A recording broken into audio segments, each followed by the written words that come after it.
It's my experience before this Judiciary Committee that lines of questioning usually relate to the personal experiences of the nominees.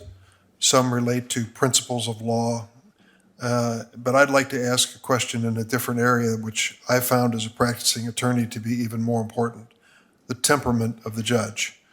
You are seeking lifetime appointment to the federal bench. For some, that gives them an opportunity to finally be themselves. And for some, that gives them an opportunity to finally be themselves, and you can see it. It's not always a pretty scene in some of the courtrooms when judges feel that they are somehow lifetime arbiters of justice and have certain powers which go way beyond ordinary human interchange and conduct. So I'm going to ask you in the most general terms, if you have in your mind either a person or a model of a judge that you think really represents the best of the bench, that really is responsive to the parties involved and lets the average person feel that this courtroom is at least an honorable place where they can be respected during the process. Judge Velez-Rive, would you start? Yes, Senator. I believe that some of my mentors would be those that I would mention, and those would be Judge Consuelo Cerezo, Carmen Consuelo Cerezo from the district judge. She retired recently, and also Judge Gustavo Gelpi. They have, along with the other judges from the district court, they have showed me the duties and what you have to follow to be a good judge, that being open-minded, allow the parties to express their positions and evaluate those positions, and apply the rule of law to the facts, in particular in that case. Thank you. Judge Mendez-Miro. Thank you, Senator.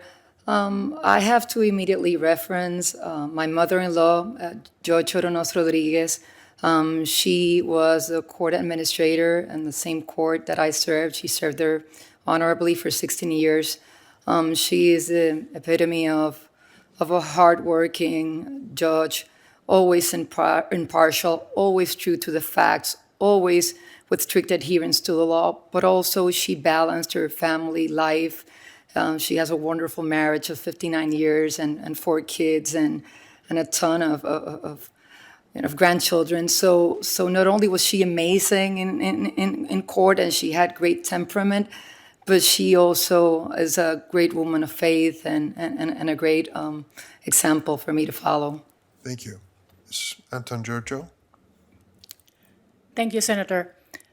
I always admire, as Judge Velez-Rivas said, Judge Carmen Cerezo.